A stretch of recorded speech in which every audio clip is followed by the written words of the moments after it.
네, 블루캠프 오늘은 윤건영 더불어민주당 의원과 함께합니다. 어서 오세요. 네, 구로울의 윤건영입니다. 네, 강서구청장 보궐선거 결과가 나왔습니다. 어떻게 받아들이십니까?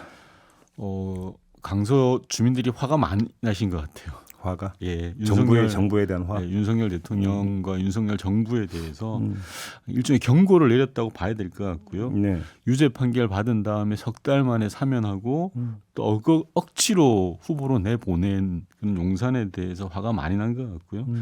저는 윤석열 대통령이 스스로 자기 발등을 크게 찍었다라고 생각하는데 선거를 안 키워도 되는데 네. 굳이 선거를 키워서 책임을 다 지고 한 거잖아요. 그러니까 저는 이번 선거 결과가 윤석열 대통령의 국정운영 기조에 대한 변화, 전환을 촉구하는 국민의 경고다라고 생각합니다. 그러면 이제 김태우 후보 공천에 윤심이 작용을 했다고 치면, 네. 그러면 윤석열 대통령은 지금 그 어떤 민심이라고 할까 이걸 좀 뭔가 오판화했다 이렇게 봐야 되는 겁니까? 철저히 잘못 본 거죠. 그렇게 읽고 있다고 보시는 겁니까? 네.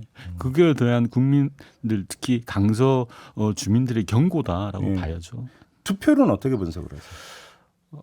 앞서 JB 브리핑에서도 말씀하셨는데요. 무당층이라고 하시는 분들이 적극적으로 투표를 하지 않으셨죠. 네. 이거는 윤석열 정권과 대통령에 대해서 화는 많이 나 있어요. 그런데 그렇다고 해서 반면 민주당이 이쁘냐 잘했냐 라는 부분은 여전히 남아 있는 거죠. 그렇죠. 네. 양날의 검의 측면이 네. 좀 있는 거죠. 네. 그래서 결국은 이제 그러니까 어차피 내년 총선이 이 무당층이 투표에 참여하느냐 안 하느냐, 투표에 맞습니다. 참여한다면 어느 당을 선택하느냐가 상당히 대단히 중요한데 현재로서는 이 강서구 보궐선거만 가지고 무당층의 향배를 지금 단정하기는 어렵다.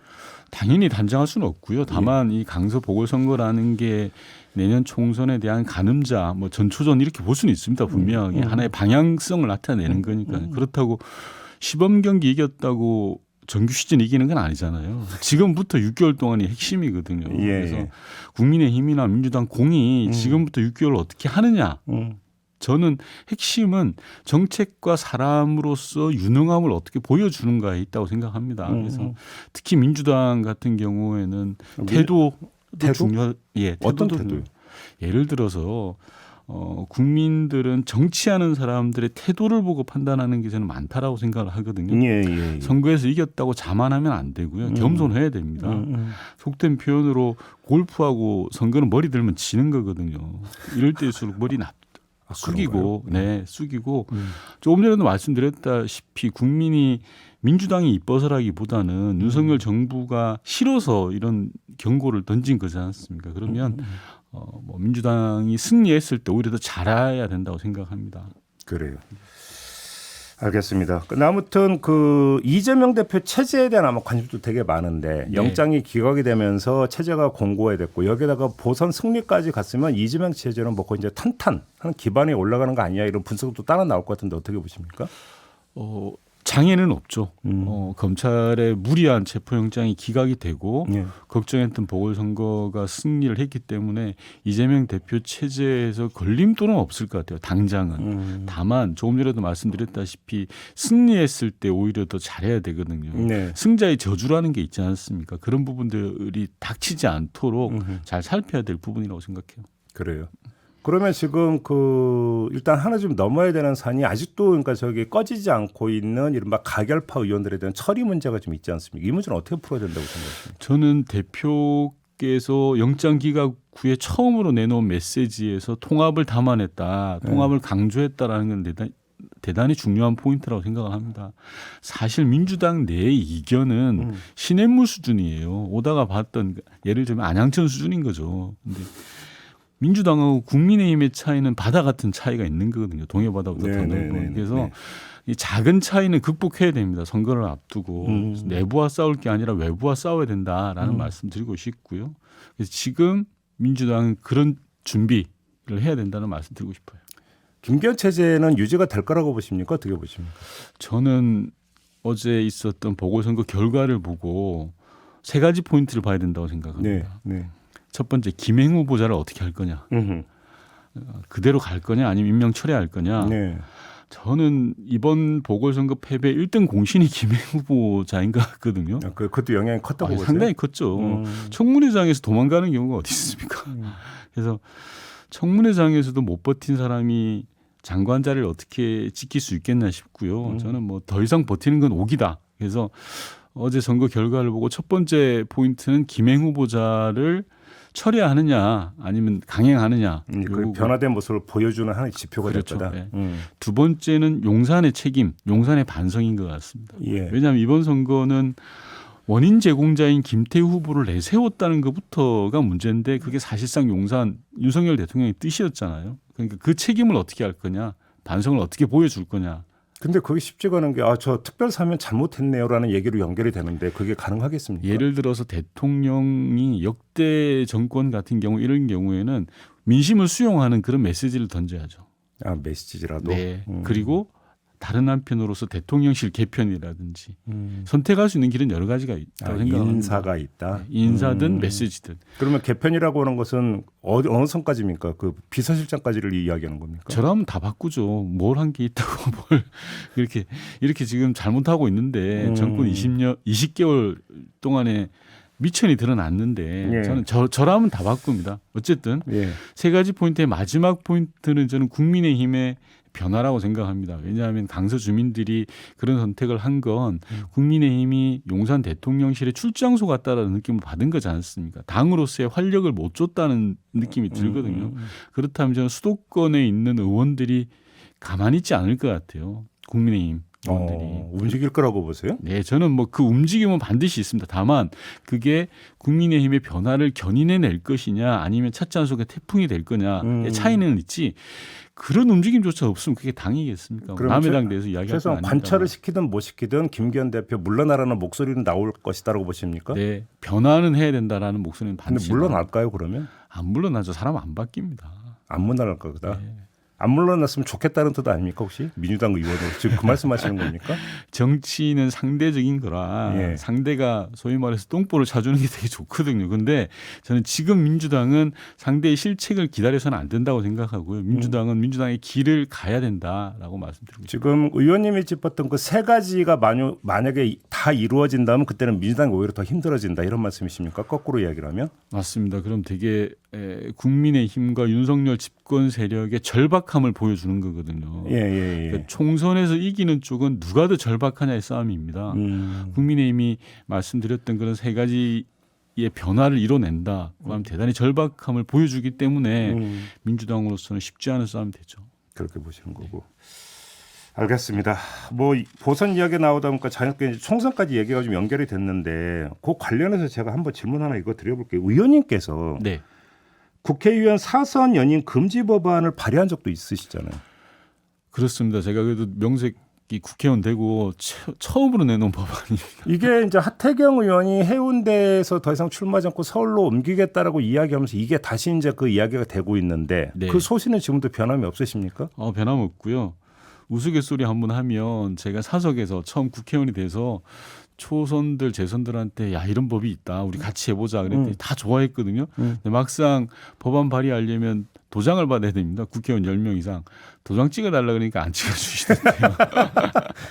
그러면 내년 총선 민주당 공천에도 이 원칙이 적용돼야 된다라는 말씀이십니까? 저 개인적으로는 그 원칙이 적용될 수준의 혁신이 이루어져야 된다라고 생각합니다. 그 이야기를 하면 반기겠습니까?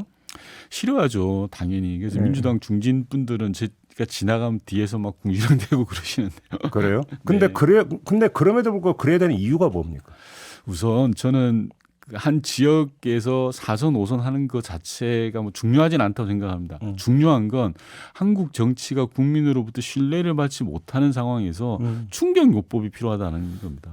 충격요법, 예. 세피 수혈 차원을 얘기하는 겁니까? 뭐 새로운 피를 수혈한다라는 것보다도 정치가 어떻게 하면 국민으로부터 신뢰를 받을 수 있을 거냐에 대한 고민에서부터 출발한다고 생각을 하고요.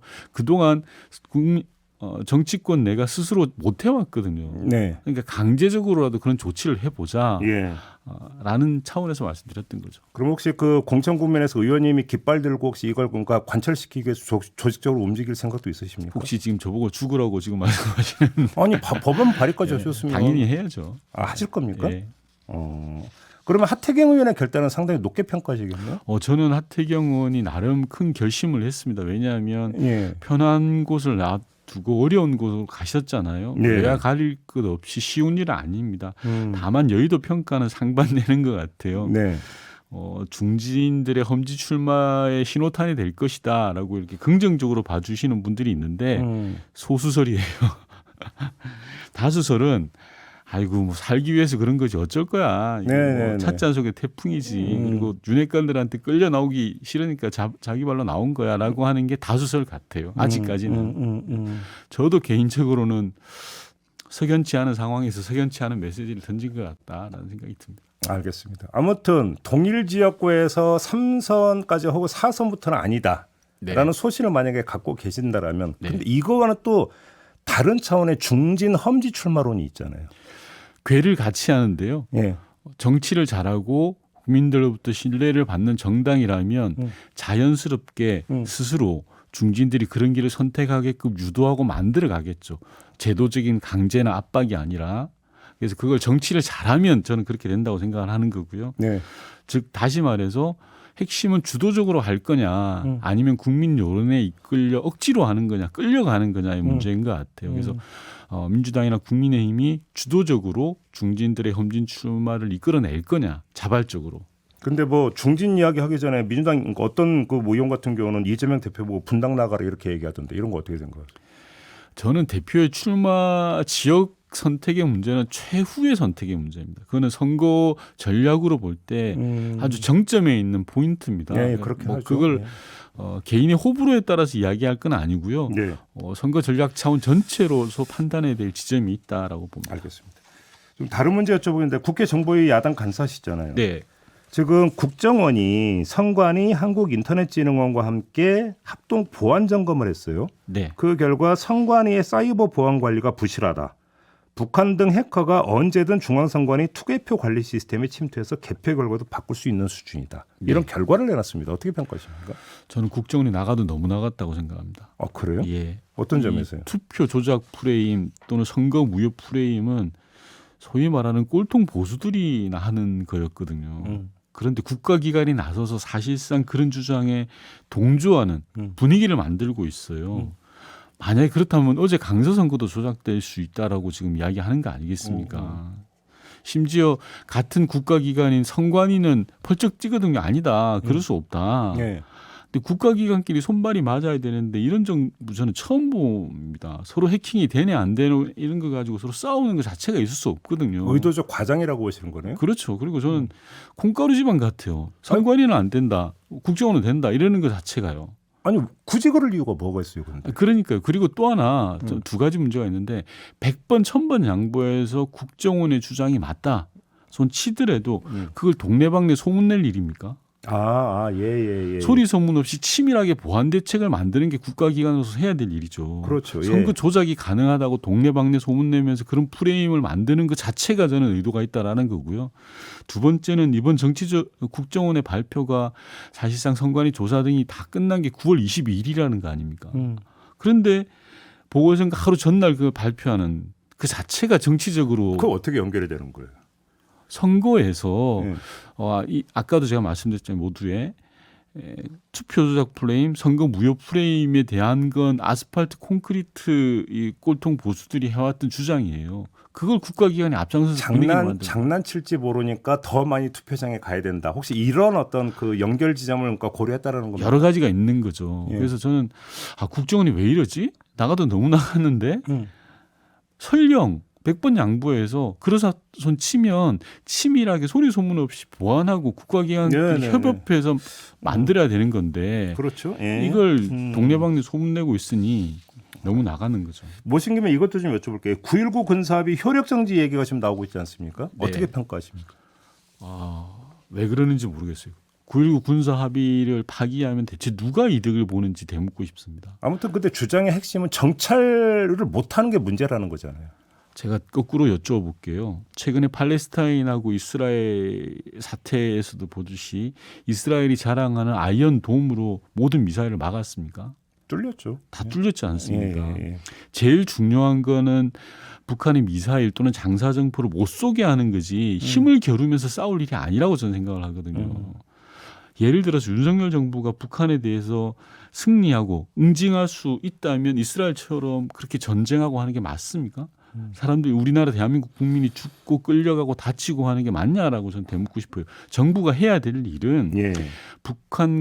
북한이 아무런 군사적 조치 행동을 하지 않도록 만드는 거지. 네. 그걸 응징하고 보복하고 압도하는 그거는 그런 실력을 국방 안보에 대한 실력의 힘을 갖추고 있어야 되는 거예요. 칼은 칼집에 있을 때 무서운 거지. 칼을 보여주면 그 칼이 긴 칼인지 짧은 칼인지 드러나는 거거든요. 근데 파기가 아니라 효력 정제라는 단어를 쓰는 이유가 있는 건가요? 파기라는 건 우선 정부가 맺은 약속, 국가와 뭐 북한이라는 곳이 국가라고 하기는 좀 우리나라 헌법상 문제가 있긴 합니다만 어찌됐든 정부와 정부가 맺은 약속을 파기한다라는 부담 때문에 저는 그렇게 하지 않았냐 싶은데요. 뭐 다 같은 이야기라고 생각합니다. 효력 정지나 파기나 예. 9.19 군사 합의에 효력 정지를 하더라도 우리가 얻는 것보다는 잃는 게 훨씬 더 많습니다. 9.19 군사 합의라는 건 제가 여러 차례 말씀드렸는데 휴전선 인근에서 군대를 뒤로 미루고 네. 군사적 행동을 서로 하지 말자라는 약속이거든요. 이 약속을 왜 폐기합니까? 상대가 아무리 밉고 꼴통짓을 하고 법을 어긴다고 해서 그 법을 없애버리자라는 거와 마찬가지거든요. 알겠습니다. 자, 오늘 말씀은 여기까지 들어야 될 것 같네요. 고맙습니다, 의원님. 네. 더불어민주당의 윤건영 의원이었습니다.